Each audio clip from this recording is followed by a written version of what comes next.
এই যে অহংকার, শাস্ত্রে বলছে অহংকারেণ গর্বেণ পরনিন্দাং করতি চ স্বজান্তিং নরকং ঘোরং যাবদা হতা সংপল্লব। অর্থাৎ অহংকার, গর্ব, দাম্ভিকতা রৈরব নরকের প্রথম ধাপ। অহংকার দ্বারা ভগবানকে লাভ করা যায় না। এই অহংকার করেছিল কে? সত্যভামা। ভক্তমণ্ডলী, ভক্তিমতী মায়েরা। আচ্ছা মায়েরা বলুন তো, ভগবান শ্রীকৃষ্ণের কতকগুলো স্ত্রী?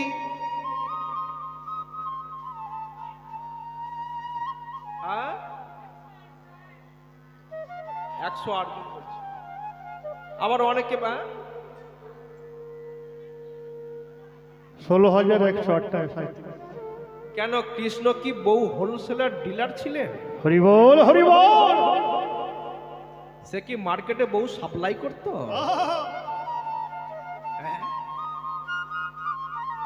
এতগুলো বউ কৃষ্ণের ছিল না। এরা কারা জানেন? নরকাসুর নামে অত্যাচারী অসুর বিভিন্ন দেশ থেকে সুন্দরী সুন্দরী অপরূপা অপরূপা মেয়েদেরকে নিয়ে একটি ঘরের মধ্যে আটকে রেখেছিল। তাদের উপরে শারীরিক নির্যাতন করছিল। তারা কেঁদে কেঁদে বলেছিল, হে দয়া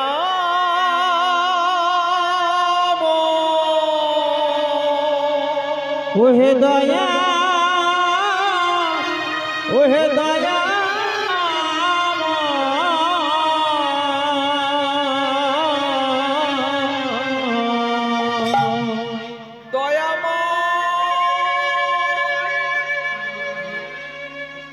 দয়াময়, আমরা কি কোনোদিন উদ্ধার হব না? কোনোদিন কি আমরা তোমার চরণ পাবো না? বলো না। এই অত্যাচারী অসুর, এই অত্যাচারের অসুরের হাত থেকে কি আমরা কোনোদিন রেহাই পাবো না? আমরা যা সহ্য করতে পারছি না দয়াময়, নিদারুণ যন্ত্রণা, নিদারুণ কষ্ট, আর যা আমরা সহ্য করতে পারছি না দয়াময়, বলো না। আমরা কি কোনোদিন তোমার কৃপা পাবো না? বলো না। হরিবল হরিবল। ভক্ত যদি আকুল প্রাণে ব্যাকুল হয়ে ভগবানকে ডাকে, ভগবান পারে না ভক্তের ডাক উপেক্ষা করতে। ডাকার মতো ডাকলে পরে ডাক বন্ধ হয় না। ডাকার মতো যে জন শিখেছে ডাকা, পুরাই তার মনোবাসনা। হরিবল। দ্রৌপদী ডেকেছিল বস্ত্র হরণ কালে, একান্ত সেই প্রাণকান্তে সেই তো ডাকিলে, তার দিল বসন লজ্জা করল পূরণ। সেই বিপদহারী কালো সোনা, ডাকার মতো ডাকলে পরে ডাক বন্ধ হয় না। হরিবল হরিবল। ভক্ত যদি আকুল প্রাণে ব্যাকুল হয়ে ভগবানকে ডাকে, ভগবান পারে না ভক্তের ডাক উপেক্ষা করতে। তাই ভগবান কি করলেন? সেই নরকাসুরকে বধ করে, সেই নরকাসুরকে হত্যা করে, সেই 16,108 গোপীকে উদ্ধার করেছিল। যখনই উদ্ধার করল, তখনই সেই 16,108 গোপী ভগবান শ্রীকৃষ্ণের চরণে আছাড় খেয়ে গিয়ে পড়ল। দয়াময়, দয়াময়, আমরা কোথায় যাব? কার কাছে যাব? এই সমাজ তো আমাদের আর গ্রহণ করবে না। আমরা যে পতিতা হয়ে গেছি, এই অত্যাচারী অসুর আমাদেরকে অপবিত্র করেছে। আমরা কোথায় যাব? কার কাছে যাব? এই সমাজের চোখে আমরা যে পতিতা, আমরা যে নষ্ট, আমরা কোথায় যাব? আমাদের উপায় কি? সেদিন ভগবান বললেন, দুঃখ করো না, ইহ জগতে কেহ নাই যার আমি আছি তার, আমি ভক্তের ভগবান। সেদিন 16,108 গোপী তারা কেঁদে কেঁদে বলেছিল, ওহে দয়াময়, তুমি একা কৃষ্ণ, আর আমরা হলাম 16,108 গোপী। তুমি একা কৃষ্ণ, আমাদের সবার মধ্যে থাকবে, তার প্রমাণ কে? সেদিন ভগবান কি করলেন? জগৎকে শিক্ষা দেওয়ার জন্য 16,108টা ঘর বেঁধেছিল, আর প্রতিটা ঘরে একটা করে কৃষ্ণ, একটা করে গোপী, এতগুলো কৃষ্ণ সেদিন হয়েছিল। এখন নারদ মুনি বলে, প্রভু গো, ও প্রভু, তোমার এতগুলো বউ, আর আমার বউ দিল না কেউ। বলে বউ কি করবি? বলে বউ দরকার হয়। বলে দরকার যদি হয় তাহলে আমি যে ঘরে থাকবো না, তুই সেই ঘর থেকে বউ নিয়ে যা। হরি হরি নারদ মুনি চিন্তা করলেন, একা কৃষ্ণ কত ঘরে থাকবে, এই সুযোগে ভালো ভালো দেখে কোটা 4-5 নিয়ে বিনা বাজাতে বাজাতে চলেছে। বিনা বাজাতে বাজাতে প্রথম ঘরে ঢুকতে গিয়েছে, দেখে ভগবান শ্রীকৃষ্ণ দাঁড়িয়ে আছে। বলে হায় রে ভগবান, একেবারে প্রথম ঘরেতেই তুমি, হ্যাঁ বেশ থাকো। দ্বিতীয় ঘরে ঢুকতে গিয়েছে, দেখে সেখানেও কৃষ্ণ দাঁড়িয়ে আছে। তৃতীয় ঘরে ঢুকতে গিয়েছে, দেখে সেখানেও কৃষ্ণ দাঁড়িয়ে আছে। নারদ মুনি মনে মনে চিন্তা করলেন, নিশ্চয়ই ওই ঘরের মিডিল পজিশনে কোনো দরজা আছে, আর ওইখান থেকেই কৃষ্ণ আপ ডাউন করছে। কৃষ্ণ আর গোপীকে ভালো করে বেঁধেছে ঘরের খুঁটির সাথে। বাঁধবার পরে পাশের ঘরে গিয়ে দেখে সেখানেও কৃষ্ণ দাঁড়িয়ে। হরি বল হরি বল। বলে হায় রে ভগবান, তুমি কি সব ঘরেই আছো? বলছে নারদ, ইহ জগতে যত ঘর আছে আমি সবার ঘরেই থাকি, আমি যে ঘরে থাকি না সে ঘরটাই থাকে না। ভক্তমণ্ডলী, ভক্তিমতী মায়েরা, ভগবান আমাদের সবার ঘরে আছে, তবে কোন ঘর? এই ইট কাঠ পাথরে তৈরি ঘর নয়, এই দেহ ঘর। এই দেহ ঘরে ভগবান আছেন বলে আমরা চলছি ফিরছি, কথা বলছি। এই দেহ ঘর থেকে যেদিন ভগবান বিদায় নেবে, এই দেহটা একটা নিথর দেহে পরিণত হবে, এর আর কোনো মূল্য থাকবে না। হরি বল হরি বল হরি বল। ভগবান আমাদের সবার ঘরে আছে মা। এই মাথার চুল থেকে পায়ের তলা পর্যন্ত ভগবান রয়েছে। তাহলে কোন কোন অঙ্গে কোন কোন দেবতা বাস করে একটু বলবো? বলবো একটু উলুধ্বনি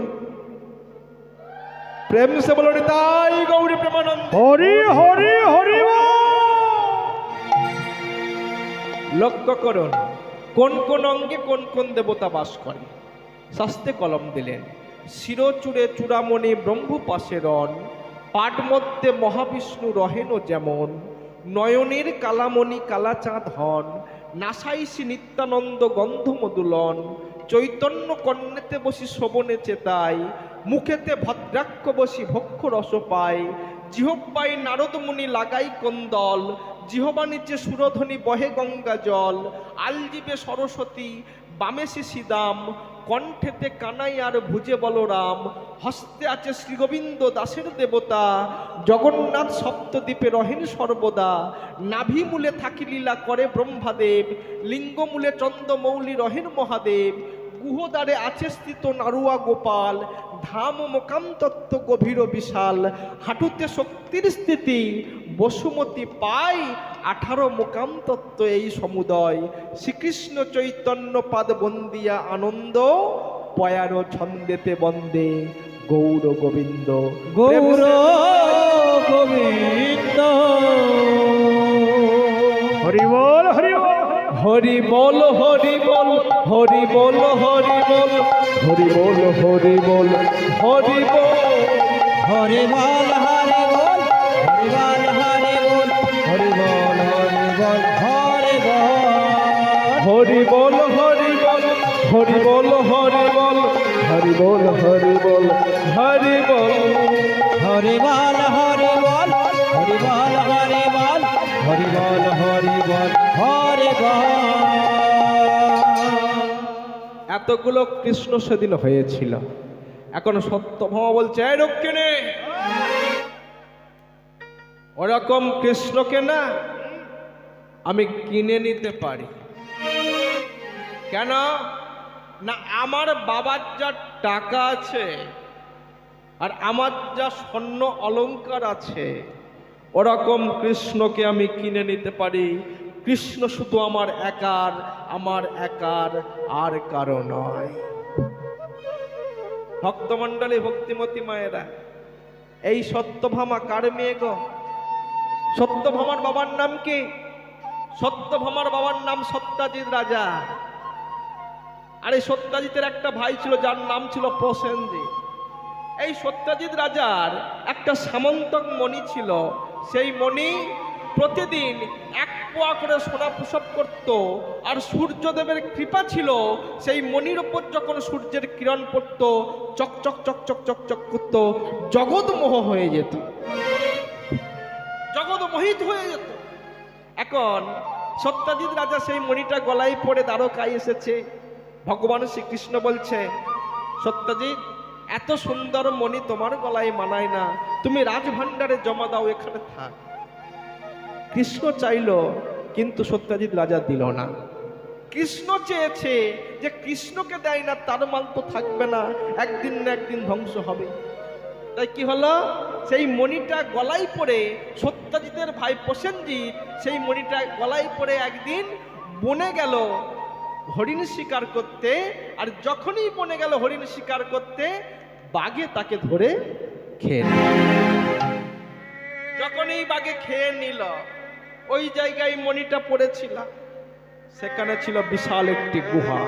আর গুহার মধ্যে বাস করত ভয়ঙ্কর একটা জন্তু, যার নাম ছিল জাম্বুবান। জাম্বুবান কি করেছে, সেই মণিটা নিজের কাছে রেখেছে। একদিন গেল, 2 দিন গেল, 3 দিন গেল, 1 সপ্তাহ কেটে গেল, প্রসেনজিৎ তো আর বাড়ি ফিরছে না। সবাই মনে মনে চিন্তা করছে, কৃষ্ণ মণিটা চেয়েছিল, মণিটা দেয়নি, তাই কৃষ্ণ প্রসেনজিৎকে হত্যা করে সেই মণিটা চুরি করেছে। এত বড় চোর অপবাদ সবাই ভগবান শ্রীকৃষ্ণকে দিয়েছিল।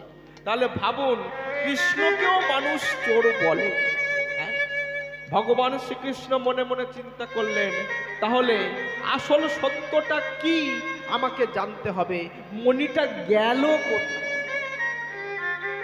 দ্বারকার বন্ধুদের নিয়ে গেলেন বনে। বনে গিয়ে সমস্ত বন অন্বেষণ করছে।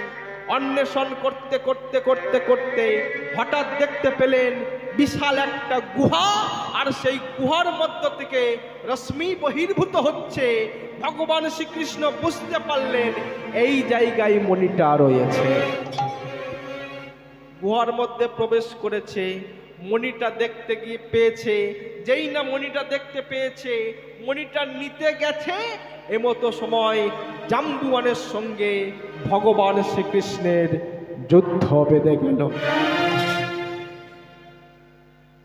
যুদ্ধ চলছে, ভাইরে এমনও যুদ্ধ হয়, জাম্বুবানেরও কিছু হয় না, আর ভগবান শ্রীকৃষ্ণেরও কিছু হয় না। হরি বল হরি বল। 12 দিন ধরে যুদ্ধ চলছে। যখন যুদ্ধ চলছে, জাম্বুবানেরও কিছু হচ্ছে না, কৃষ্ণেরও কিছু হচ্ছে না। রাখো রাখো রাখো রাখো রাখো। কে তুমি? আমার একটা আঘাত কেউ সহ্য করতে পারে না। এত দিন ধরে তুমি আমার আঘাত সহ্য করে আছো, বলো তুমি কে, সত্য পরিচয় দাও। জাম্বুবান বলে উঠল, আমারও একটা আঘাত কেউ সহ্য করতে পারে না। এতদিন ধরে তুমিও আমার আঘাত সহ্য করে আছো, বলো তুমি কে, সত্য পরিচয় দাও। তখন ভগবান শ্রীকৃষ্ণ বলল, জাম্বুবান, তুমি আমাকে চিনতে পারলে না, তুমি আমাকে চিনতে পারলে না। আমি হলাম তোমার প্রভু রামচন্দ্র। আমার প্রভু রাম, হ্যাঁ, তুমি ত্রেতা যুগে আমার পক্ষে ছিলে, তোমার গায়ে এত শক্তি ছিল, তোমার মনে এত সাহস ছিল, তুমি মনে মনে বলেছিলে, হে প্রভু রামচন্দ্র, আমি যদি তোমার পক্ষে না থেকে আমি যদি রাবণ পক্ষে থাকতাম, তাহলে তোমার সঙ্গে যুদ্ধ করে আমি আমার মনের বাসনা পূরণ করতে পারতাম। হরি বল, হরি বল। আমি অন্তর্যামী ভগবান, সেদিন আমি অন্তরে সবকিছু জেনেছিলাম, সেদিন আমি অন্তরে সবকিছু জেনেছিলাম, আর মনে মনে প্রতিজ্ঞা করেছিলাম, জাম্বুবান আগত দাপর যুগে আমি তোমার মনোবাসনা পূর্ণ করব। তাই পূর্বে প্রতিশ্রুতি ছিল, আর সেই প্রতিশ্রুতি মতো তোমার সঙ্গে যুদ্ধ করে আজ আমি তোমার মনোবাসনা পূর্ণ করলাম। এই দেখো আমি সেই রামচন্দ্র। রাম রূপ ধারণ করে ভগবান শ্রীকৃষ্ণ গুহার মধ্যে দর্শন দিলেন জাম্বুবানকে, আর যখনই দর্শন দিলেন জাম্বুবান ওই ভগবান শ্রী রামচন্দ্রের চরণে আছাড় খেয়ে গিয়ে পড়লেন, হে দয়া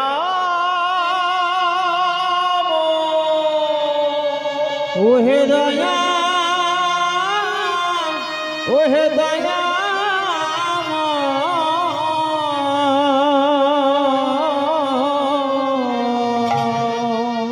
দয়াময়, যে চরণ পাবার জন্য দিনের পর দিন, মাসের পর মাস, বছরের পর বছর, যুগের পর যুগ অনাহারে অনিদ্রায় গলিত পত্র ভক্ষণ করে দিবস রজনী আঁকি তারা হারা হয়ে যে চরণের সান্নিধ্য লাভ করতে পারে না, আমি না জেনে না বুঝে তোমার চরণে আমি কত আঘাত করেছি দয়াময়, আমি অপরাধ করেছি, বলো না আমি আমার অপরাধের এ পাপ, এই অপরাধ আমি মোচন করব কিভাবে? তাই তোমাকে তো দেওয়ার মতো আমার কিছু নেই, তাই আমার একমাত্র কন্যা জাম্বুবতীকে আমি তোমার চরণে দান করে দিলাম, তুমি গ্রহণ করো। জাম্বুবান কি করলো? সেই মণি আর তার কন্যা জাম্বুবতীকে ভগবান শ্রীকৃষ্ণের চরণে দান করলেন। ভগবান শ্রীকৃষ্ণ সেই মণিটা নিয়ে ফিরে এলেন কোথায়? দ্বারকায়। দ্বারকায় এসে সত্যভামার বাবা সত্যজিৎ রাজাকে মণিটা ফিরিয়ে দিল। আর যখনই ফিরিয়ে দিল, সত্যজিৎ রাজা ভগবান শ্রীকৃষ্ণের চরণে আছাড় খেয়ে গিয়ে পড়লেন, ও হে কৃপা,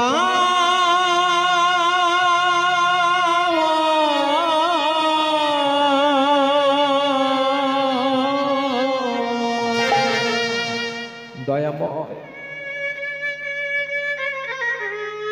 যে চরণ হতে শত শত মণি, সহস্র সহস্র মণির জন্ম হয়, আমি অহংকারী মানুষ হয়ে আমি তোমাকে চিনতে পারিনি, আমি তোমাকে চোর অপবাদ দিয়েছি, বলো না এ পাপের প্রায়শ্চিত্ত করব কিভাবে?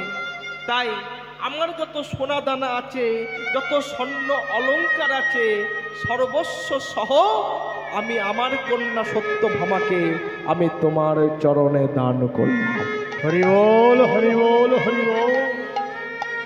এই সেই সত্যভামা, সত্যজিৎ রাজার মেয়ে সত্যভামা আজ অহংকারে ডগমগ হয়ে, সোনার অহংকারে অহংকারী হয়ে রক্ষিণীকে বলছে, এই রক্ষিণী, ওরকম কৃষ্ণকে না আমি কিনে নিতে পারি। কেন না? আমার বাবার যা টাকা আছে আর আমার যা স্বর্ণ অলংকার আছে, ওরকম কৃষ্ণকে আমি দাস করে রাখতে পারি। কৃষ্ণ শুধু আমার একার, আমার একার, আমার একার, আর কারো নয়। পাশেই দাঁড়িয়েছিল নারদ। যদি কিনতে না পারো, যদি কিনতে না পারো, জনম জনম তোমাকে কৃষ্ণের জন্য কাঁদতে হবে, কাঁদতে হবে, কাঁদতে হবে। বেশ, দাঁড়িপাল্লা নিয়েছে, একদিকের পাল্লায় ভগবান শ্রীকৃষ্ণকে বসিয়েছে, আর একদিকের পাল্লায় সত্যভামার যত স্বর্ণ অলংকার, টন টন সোনা, কুইন্টাল কুইন্টাল সোনা চাপিয়ে দিয়েছে, কিন্তু কৃষ্ণকে নাড়াতেই পারছে না। টন টন সোনা, কুইন্টাল কুইন্টাল সোনা, ভরি ভরি সোনা চাপিয়ে দিয়েছে, কিন্তু কৃষ্ণকে নাড়াতে পারছে না। রক্ষিণী বলে উঠল, সত্যভামা রে, পৃথিবীর কোনো কিছুতেই তুই কৃষ্ণকে তুলতে পারবি না রে। ওরে, ও যে ধন ঐশ্বর্যের দাস নয়, টাকা পয়সার দাস নয়, সোনা দানার দাস নয়। ওকে যদি তুলতে চাস, একটি তুলসী পত্রে 2 ফোঁটা চোখের জল দিয়ে হা কৃষ্ণ গোবিন্দ নামটা লিখে চাপিয়ে দে। শাস্ত্রেই তো বলছে, তুলসী দল মাত্রেন জলস্য চলুকেন বা বিক্রিণীত সমাত্মানাং ভক্তেব্য ভক্তবৎসল। হরি বল, হরি বল। কোন ভক্ত যদি একটি তুলসী পত্র আর 2 ফোঁটা চোখের জল আমার চরণে অর্পণ করে, আমি শুধু তার দাস নয়, তার দাসের দাস হয়ে থাকি। সত্যভামা রে, পৃথিবীর কোনো কিছুতেই তুই কৃষ্ণকে তুলতে পারবি না। ও ধন ঐশ্বর্যের দাস নয়, টাকা পয়সার দাস নয়, সোনা দানার দাস নয়।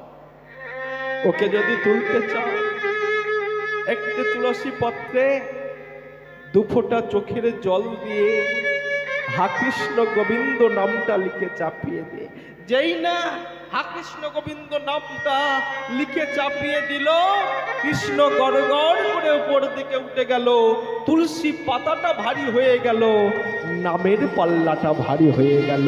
প্রেম সে বলো তাই গৌর প্রেমানন্দ। হরি বল, হরি বল, হরি বল। সেদিন ভগবান শ্রীকৃষ্ণ বলেছিলেন, সত্যভামা, তুমি আমাকে চিনতে পারলে না, টাকা পয়সা দিয়ে আমাকে পরিমাপ করতে চাইলে, সোনা দানা দিয়ে তুমি আমাকে পরিমাপ করতে চাইলে, ঐশ্বর্য দিয়ে তুমি আমাকে ওজন করতে চাইলে। শোনো সত্যভামা, তুমি যেমন আজকে আমাকে স্বেচ্ছায় ত্যাগ করতে চাইলে, আগত কলিযুগে তুমি হবে বিষ্ণুপ্রিয়া, আমি হব তোমার স্বামী গৌরাঙ্গ মহাপ্রভু। তুমি যেমন আজকে আমাকে স্বেচ্ছায় ত্যাগ করতে চাইলে, আগত কলিযুগে আমি তোমাকে ত্যাগ করে চলে যাব, আর সেদিন তোমাকে বুঝিয়ে দেব প্রভু হারা জীবন কত যন্ত্রণাময়, প্রভু হারা জীবন কত বেদনাময়, প্রভু হারা জীবনে কত কষ্টময়, কত কষ্ট।